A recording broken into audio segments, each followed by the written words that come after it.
बिस्मिल्लाहिर्रहमानिर्रहीम। अस्सलाम वालेकुम नाज़रीन, आप यूट्यूब चैनल देख रहे हैं। मैं इमरान खान हूँ। सबसे पहले जो वज़ीर आला की मुलाकात हुई कोर कमांडर से, उसके बारे में वज़ीर आला का मौक़िफ़ आया।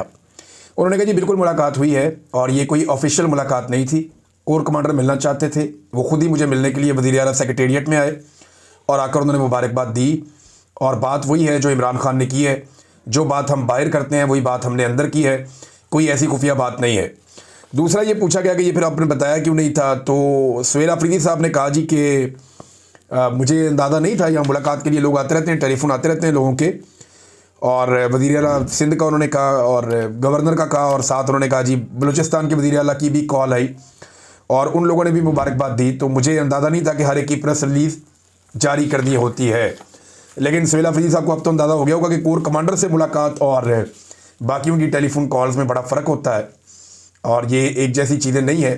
ख़ास तौर पे उस वक्त जब आपकी लीडरशिप एस्टेब्लिशमेंट के ख़िलाफ़ एक बयानिया चला रही है और एंटी एस्टेब्लिशमेंट एक रास्ते पे चल रही है, तो ऐसी सूरत में ये मुमकिन नहीं होता कि इस किस्म की मुलाकात जो है वो पब्लिक ना की जाए, वो आपको बताना पड़ता है। लेकिन अभी क्योंकि सुहेल अफरीदी साहब नए हैं, उन्हें कुछ चीज़ों का अंदाज़ा नहीं है, उन्होंने फॉर ग्रांटेड लिया होगा इस मुलाकात को। वैसे भी उन्होंने अपने दफ्तर में बुला के मुलाकात की है, तो इससे उनकी इज़्ज़त में और उनके जो ओहदा है उसकी इज़्ज़त में इजाफा हुआ है। मुझे अच्छी तरह याद है, एक दिन ISI का दफ्तर है पंजाब में ना, लाहौर में, CM ऑफिस के साथ। तो ये बात है सन 2010-11 की बात है गालिबन। तो वो जो ISI का दफ्तर है उसके बिल्कुल साथ CM ऑफिस है। एक तरफ चिड़ियाघर है, एक तरफ ISI का दफ्तर है, एक तरफ CM ऑफिस है। यहाँ पे हमारे एक जर्नलिस्ट थे, उनका नाम, बल्कि अभी भी वो वहाँ पे सहाफ़त करते हैं लाहौर में, अरसलान रफ़ीक भट्टी साहब। बहुत बड़ी बड़ी उनकी माशाल्लाह मूंछें हैं। उनका झगड़ा हो गया कुछ सिक्योरिटी वालों से, और ये जो सिक्योरिटी वाले थे ये ISI वाले थे। क्योंकि ये तीनों दफ्तर साथ साथ हैं तो इनकी पार्किंग वार्किंग भी एक दूसरे से मिलती जुलती है। तो ये उस तरफ से आ रहे थे, इनका झगड़ा हो गया। अंदर हमें पता चला कि जनाब भट्टी साहब के साथ लोग लड़ रहे हैं, बाहर मार रहे हैं उन्हें। हम सारे बाहर गए, सहाफ़ी, हमने जाके उनको फेंटी लगा दी, वो जो ISI के सिक्योरिटी वाले थे वहाँ पे। कुछ देर के बाद अंदर से काफ़ी सारे बंदे निकल के आ गए, उनका तो अपना पूरा एक सिक्योरिटी का निज़ाम है। वो जनाब हम लोगों को उठा के ले गए ISI के दफ्तर में। उन्होंने हमारे ऊपर तशद्दुद शुरू कर दिया और लड़ाई बढ़ती गई। थोड़ी देर बाद एक अंदर से कोई ISI का ऑफिसर आया, उसने जनाब उनके साथ भी बातचीत की, हमारे साथ बातचीत की। मैंने बाकी जो जर्नलिस्ट हैं उन सब की तरफ देखा, मैंने कहा इससे बात करो, उससे बात की। बहरहाल कुछ सहाफ़ी वगैरह बीच में पड़े, हमें छोड़ दिया उन्होंने। बाद में हम लोग एहतजाज कर रहे थे। वज़ीर आला पंजाब उस वक्त थे शहबाज शरीफ साहब। शहबाज शरीफ साहब ने हमें बुलाया तो हमने बताया जी बाहर सिक्योरिटी वालों ने मारा है सहाफ़ियों को ना। तो इस पर शहबाज शरीफ साहब आग बगूला हो गए, बहुत गुस्से में आ गए। मैं इनको बुलाता हूँ, मैं ये करता हूँ, वो करता हूँ, बहुत गुस्से में ना, धड़ाधड़। जैसे शहबाज शरीफ साहब के मुंह से एक ब्रस्ट निकलता है ना, ऐसे निकला। लेकिन जैसे ही शहबाज शरीफ साहब को एक सहाफ़ी ने बताया कि सर वो ये ISI वाले हैं, तो मियाँ साहब ऐसे ठंडे हुए हैं कि हमें हंसी नहीं रुक रही थी हमारी, बड़ी मुश्किल से हम बाहर आके कितनी देर तक हंसते रहे। मियाँ साहब ने कहा अच्छा वो मैं, चलो मैं करूँगा, मैं बात करूँगा, वो ऐसे करके ना गोल मोल करके। तो ये जो सियासतदान होते हैं ना, नॉर्मली ये एक सेक्टर कमांडर से, एक कर्नल से, ये बहुत डरते हैं, बहुत बहुत बुज़दिल होते हैं। लेकिन ये बड़ी बात है कि अपने दफ्तर में कोर कमांडर को कहना कि खुद आओ आकर मिलो, अगर आपने मुबारकबाद देनी है तो मेरा दफ्तर हाजिर है। बड़ी अच्छी बात है, कोर कमांडर आकर मिले। और सुहेल अफरीदी ने ये कहा कि जनाब आपने जो बात हम अंदर करते हैं वही बात हम बाहर करते हैं। ये बंद कमरों के अंदर बातचीत जो हमारे साथ करने की कोशिश की जाती है, हम जो बात अंदर करते हैं वही बात बाहर करते हैं। देखिए ऑफिशियल होनी चाहिए जो चीज़ भी होती है, पर्सनल कुछ नहीं होता इस लेवल के ऊपर। और ना ये लोग कभी पर्सनली कोई चीज़ करते हैं। पाकिस्तान की मिलिट्री एस्टेब्लिशमेंट में जितने लोग हैं वो अपने मिशन के मुताबिक करते हैं। आपको क्या लगता है कि ये जो कोर कमांडर ने आकर वज़ीर आला हाउस में मुलाकात की है वो बगैर किसी अप्रूवल के आ गए थे या बगैर किसी वजह के आ गए थे? नहीं, उनके सिस्टम में पूरी हायरार्की को पता होगा कि वो मुलाकात करने के लिए जा रहे हैं। तो यहाँ अनऑफिशियल कुछ भी नहीं होता और चीज़ें जो है उनको ब्लैक एंड वाइट रखना चाहिए। इमरान खान साहब ने कहा था कि मैं अपनी कौम से कभी झूठ नहीं बोलूँगा और ना आपका सर नीचे होना दूंगा। बहरहाल सुहेल अफरीदी साहब ने बताया कि जी मुझे फिर इमरान खान साहब से मिलने नहीं दिया गया। ये अडियाला जेल पहुँचे, इमरान खान से मिलने की कोशिश की, अदालती अहकामात इनके पास थे, इन्हें फिर इमरान खान साहब से मिलने नहीं दिया गया। ये वज़ीर आला की मुलाकात की एक कोशिश और भी नाकाम हो गई। अब एक सूबा है जहाँ पे इस वक्त एस्टेब्लिशमेंट जिद कर रही है कि उसके वज़ीर आला को हमने उसके लीडर से नहीं मिलने देना। यहाँ पे अमन व अमान के संजीदा मसाइल हैं, दहशतगर्दी यहाँ पे बढ़ती चली जा रही है। उसे कंट्रोल करने के लिए सूबाई हुकूमत के पास एक क्लियर डायरेक्शन होनी चाहिए और इस हवाले से सुहेल अफरीदी को जाकर इमरान खान साहब से बात करनी पड़ेगी। फिर जनाब गवर्नेंस के इश्यूज हैं उनके तब तक पूरी तरह हल नहीं होंगे जब तक कि वज़रा हलफ नहीं उठाएंगे। अब हमारे जो कई सहाफ़ी हैं, मीडिया के लोग, वो ये कहते हैं जी कि हलफ क्यों नहीं उठा रहे, काबीना क्यों नहीं बना रहे। हालांकि इसमें कानून में कोई इतनी सख्ती नहीं है, लेकिन दूसरी तरफ यही लोग ये बात नहीं पूछ रहे कि कानून के मुताबिक जब अदालत ने वाज़ेह हुक्म जारी कर दिया, अदालत का क्लियर ऑर्डर मौजूद है कि जनाब इनकी मुलाकात करवाएं, तो फिर मुलाकात क्यों नहीं करवा रहे। क्या एक सुपरिटेंडेंट ऑफ जेल या बाहर खड़े हुए एक SHO या जेल के अंदर बैठे हुए इमरान खान के बकौल एक कर्नल की इतनी जुर्रत हो सकती है कि वो अदालती ऑर्डर को अपने पैरों तले रोन दे। इसके ऊपर पाकिस्तान का मीडिया कोई सवाल नहीं उठाता जी। अदालती अहकामात की खुली खिलाफ वर्जी के ऊपर कोई नहीं बोलता, बाकी हर चीज़ पे बोलते हैं। तो मीडिया की 2 नंबरी जो है वो रजिस्टर्ड हुई है इस पूरे दौर में। और जिन लोगों ने आवाज़ उठाई, जिन लोगों ने यह कहा कि अदालती अहकामात के बावजूद मुलाकात क्यों नहीं करवाई जा रही, उन लोगों को मीडिया से अलग किया गया। जिन लोगों ने सच बोलने की कोशिश की उनको मीडिया से हटा दिया गया, उन्हें बाहर निकाल दिया गया और उनको निशाने इबरत बनाया गया। ये हम लगातार होता हुआ देख रहे हैं और अब तक देखते ही चले जा रहे हैं। सुहेल अफरीदी ने इमरान खान साहब से मिलकर हासिल क्या करना है, ये बहुत इंपॉर्टेंट है। नंबर 1 तो वो जो इस वक्त दहशतगर्दी के खिलाफ लड़ाई जिस जगह पहुंची है, या ड्रोन हमलों की जो सिचुएशन है, या जितने भी मामलात हैं उनके ऊपर वो डिटेल बात करना चाहते हैं, क्योंकि उन्होंने सारी सिचुएशन इमरान खान साहब को बतानी है कि जी अगर ड्रोन पे आप नॉमिनेट FIR करवाना चाहते हैं तो ड्रोन हमला तो करती है पाकिस्तान की रियासती इदारे। फिर हम एक नई सिचुएशन में होंगे, आप बता दें, और उस पर पुलिस का रद्द-ए-अमल भी होगा, पुलिस करती है नहीं करती, वो सारे मामलात हैं। दूसरा यह है कि ऑपरेशन के ऊपर हमने किस तरीके से चलना, मामले को किस तरफ लेकर जाना है, किस तरह का ऑपरेशन हम कोऑपरेशन दे सकते हैं और किस लेवल के ऑपरेशन के अंदर हमें उनको रोकना है। और मिलिट्री ऑपरेशन तो बिल्कुल एक कोई सोल्यूशन तो है नहीं, है तो इमरान खान साहब कहते हैं, तो फिर सोल्यूशन की तरफ किस तरह लेकर जाना है, ये सारी बातें उन्हें इमरान खान साहब से करनी पड़ेगी। इमरान खान साहब ने आज से 20-25 साल पहले भी जो इस खित्ते के बारे में कहा था, वो सारी बातें वक्त के साथ साथ दुरुस्त साबित हुई। तो इसका मतलब है कि कॉमन सेंस की कसौटी पर रख के अगर आप परखें तो इमरान खान साहब का नॉलेज काम कर रहा है पिछली 2-3 दहाइयों से। लिहाजा ये बात अब समझनी पड़ेगी बाकी स्टेक होल्डर्स को भी कि इमरान खान साहब से मुलाकात करवा दें। फिर जो इमरान खान साहब की एक एहतजाजी सियासत है कि पाकिस्तान में इंसाफ दिया जाए, मैंडेट चोरी किया, मैंडेट वापस करें, 9 मई की जुडिशल इंक्वायरी करें, 26 नवंबर की जुडिशल इंक्वायरी करें। अब ये जो साने मुरीद के हुआ जिसमें कत्लेआम हुआ, इसकी एक जुडिशल इंक्वायरी करवाई जाए। जबरी तौर पर इंसानों को लापता किया जा रहा है, बेशुमार चीज़ें इमरान खान साहब के लंबे मुतालबात हैं, लेकिन बेसिक चीज़ें मैंने आपके सामने रख दी हैं। अब उस हवाले से जो एहतजाजी तहरीक है वो कब चलेगी, इसमें कुछ लोगों का ये कहना है कि नवंबर का महीना आ रहा है। पिछली मरतबा इन्होंने नवंबर के महीने में कत्लेआम किया था पाकिस्तानियों का, क्या इस मरतबा दोबारा से नवंबर के महीने में एहतजाज करना चाहिए? एक सोच तो यह कि ये बिल्कुल करना चाहिए और दोबारा इस्लामाबाद जाना चाहिए, रास्ते बंद करने चाहिए। अलग अलग किस्म की लोगों की राय है। तो एक तो राय ये है। दूसरी राय ये है कि अभी मोमेंटम पकड़ा जाए, मोमेंटम को बढ़ाया जाए, 26 नवंबर तक इस मोमेंटम को पीक पर ले जाए, दिसंबर जनवरी के अंदर जो है वो अपनी तारीख को ऊपर लेकर जाए और 2-3 महीने लेकर जब तारीख पूरी तरह तैयार हो तो फिर एक बड़ा एहतजाजी सिलसिला पाकिस्तान में शुरू किया जाए। ये 2 अलग अलग तरह की राय लोगों की, लेकिन फैसला किसने करना है? फैसला करना है इमरान खान ने। ये बात इमरान खान की बहनों ने भी कही और यही बात उनकी बहनों को भी रोका गया। आज मुलाकात के लिए वो जा रही थी, उनका दिन था। SHO ऐसे पकड़ के रोक लेते हैं। धक्कम पेल भी हुई है वहाँ पे, वो शाहिद खटक को धक्के पड़े हैं, बाकी जो कुछ MPs थे वहाँ पे, कुछ अरकान थे, उनको भी धक्के पड़े हैं। पुलिस जो है वो जाने नहीं दे रही, किसी को भी अडियाला जेल के करीब फटकने नहीं दे रही। तो मुलाकात होना तो दूर की बात है, बाद में जाके सुपरिटेंडेंट ऑफ अडियाला जेल ये कह देता है अदालत में कि जनाब मेरे पास तो कोई आया ही नहीं। भाई वहाँ तक पहुँचेंगे तो आएंगे ना, उधर जाने नहीं देता कोई किसी को। तो नाज़रीन, यहाँ पे वज़ीर आला ने भी ये बात की और इमरान खान की बहन ने भी की कि बात तो बाहर आ ही जाएगी। यानी इमरान खान हमें क्या पैगाम देना चाहते हैं, उसका सिर्फ ये तरीका तो नहीं है कि सुहेल अफरीदी की इमरान खान से मुलाकात हो। वो जो लॉन्ग डिस्कशन है वो नहीं हो पाएगी, सुहेल अफरीदी बात नहीं कर पाएंगे, अपने लीडर से मिल नहीं पाएंगे, लेकिन इमरान खान साहब जो कहना चाहते हैं वो तो मामला बाहर आ ही जाएगा। वो किसी भी तरीके से आएगा, वो आ जाएगा। पाकिस्तान तहरीक इंसाफ इतनी गई गुजरी भी नहीं है और वो ये क्लेम पहले भी करते रहे हैं कि इमरान खान साहब हमें जो बताना चाहते हैं वो हम तक बात पहुंच ही जाती है। नाज़रीन, एक तो ये मामला है कि वज़ीर आला बार बार कोशिश कर रहा है और उससे मिलने नहीं दिया जा रहा। दूसरा मामला, गज़ा में पाकिस्तानी फ़ौजियों की शमूलियत। गज़ा के अंदर एक्चुअली इसको जरा समझें थोड़ा सा मामले को, मैं आज आपके सामने इसके तमाम पहलू रख देता हूँ। नंबर 1, गज़ा के अंदर एक फ़ौज जा रही है जो स्टेबलाइजेशन लेकर आएगी, इस्तेहकाम लाने के लिए एक फौज गजा में भिजवाई जा रही है। ये डोनाल्ड ट्रंप का और इसराइल का मिलकर एक फार्मूला है जिस पे अमल दरामद होने जा रहा है। अब इस फार्मूले में जो फौज जा रही है उसमें पाकिस्तानी फौज का नाम लिया जा रहा है। इसराइल ने कहा जी जो फौजें हम अप्रूवल देंगे ना, जिन फौजों की हम ये कहेंगे ये फौजें आ जाएं तो उनको आप आने देंगे, जिनको हम कहेंगे नहीं आना उनको आप नहीं आने देंगे। यानी ईरान की फौज पे इसराइल राजी नहीं होता कि ईरान की फौज गजा में नहीं आनी चाहिए। इसी तरह इसराइल जो है वो यमन की फौज पे भी राजी नहीं होगा। फिर तुर्की की फौज पे उसने एतराज किया जी तुर्की की फौज भी गजा में नहीं आनी चाहिए। बहुत सारे जो हैं वो मगरबी ममालिक हैं, उनकी फौज को भी इसराइल पसंद नहीं करता कि वो गजा में आए। लेकिन पाकिस्तानी फौज को इसराइल ने मंजूरी दी है, बकौल किसके? बकौल मार्को रूबियो के, उनको एतराज नहीं है, वो दे आर कंफर्टेबल, उन्हें प्रॉब्लम नहीं है अगर पाकिस्तानी फौज आती है।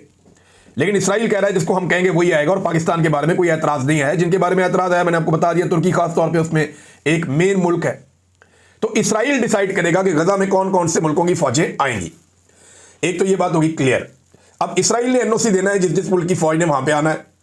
यहां पे कुछ अखबारात हैं वो ये दावा कर रहे हैं बैन अवी सतह पे, लेकिन कोई बड़ा अखबार ऐसा नहीं है, कोई ऐसे मुस्तनद ज़राए अभी तक मैदान में नहीं आए जो इसकी तस्दीक कर सके। लेकिन इसराइली अखबारात बड़े डेंजरस हैं। अगर ये चीज़ हुई है तो आने वाले दिनों में आपको इसराइली अखबारात बता देंगे। दावा यह किया जा रहा है कि आसिम मुनीर साहब ने जो मिस्र का, उर्दन का और सऊदी अरब का दौरा किया है, इसमें याद रखिएगा कि इन ममालिक ने, सऊदी अरब ने नहीं किया हुआ, इसराइल को तस्लीम किया हुआ है। तो आसिम मुनीर साहब का जो मिस्र का दौरा था, इसमें कुछ लोग कहते हैं कि उनकी कुछ मुलाकातें हुई हैं। अब ये दावा किया जा रहा है चंद तहरीरों में।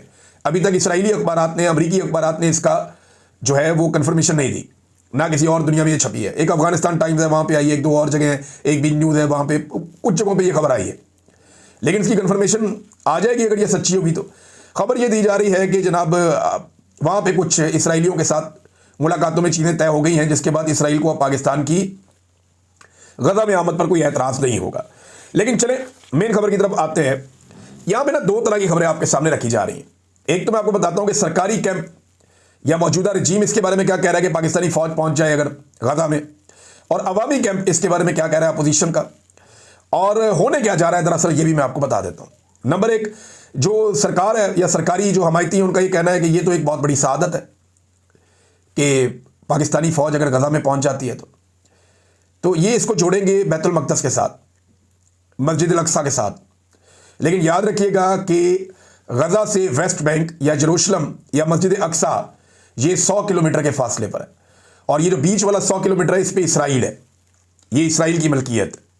इसमें कोई पाकिस्तानी फौजी दाखिल भी नहीं हो सकता, सवाल ही पैदा नहीं होता।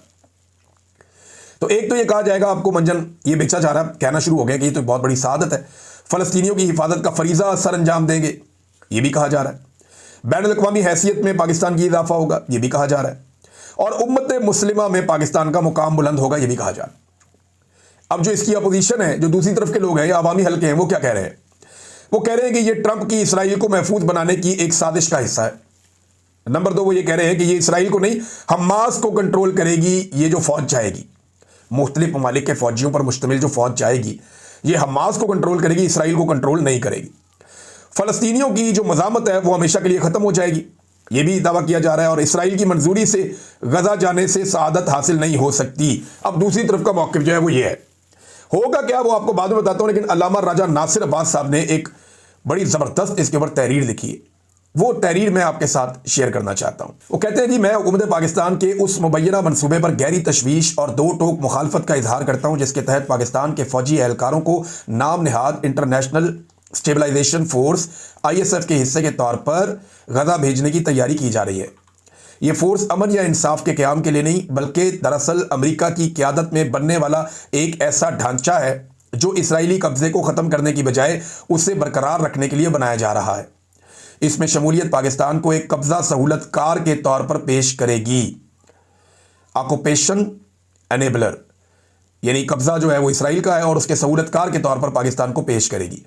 सबसे पहले मौजूदा शक्ल में ISF का क़याम गजा पर इसराइली कंट्रोल को जायज़ करार देने के मुतरादिफ होगा। ये किसी गैर जानिबदार अमन फोर्स की बजाय कब्जे की नई शक्ल बनकर सामने आएगी, जिसमें इसराइली जारहियत को मुसलमान ममालिक की शमूलियत के जरिए छुपाने की कोशिश की जाएगी।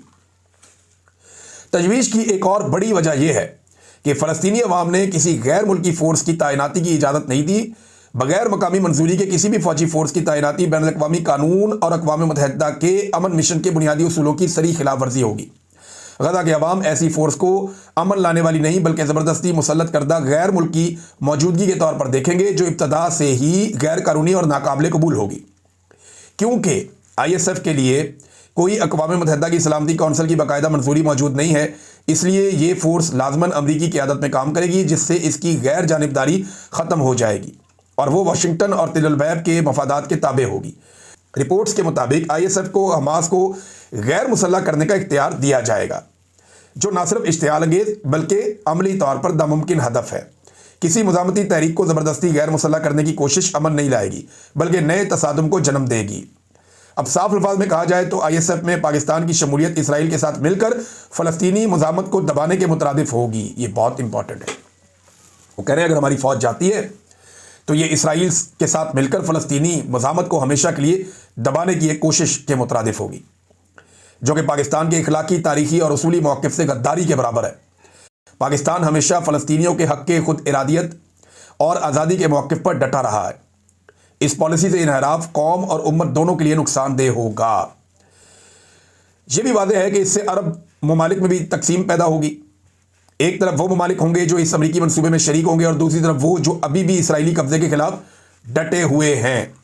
नाज़रीन, बड़ी लंबी आगे ट्वीट है, लेकिन मामला यही है कि उन्हें लगता है कि फ़लस्तीनियों की मुज़ामत को दबाने के लिए ये फोर्स भेजी जा रही है, जो हमास को गैर मुसल्लह करेगी और इसराइल के लिए एक ऐसी सहूलतकारी करेगी जिससे इसराइल की सरहदें महफूज हो जाएंगी और उनका कब्जा मुस्तहकम हो जाएगा। ये बात की जा रही है। होगा क्या, ज़रा अब आप ये देखें। एक होगा फौरी तौर पे, एक होगा थोड़ा टाइम लगेगा।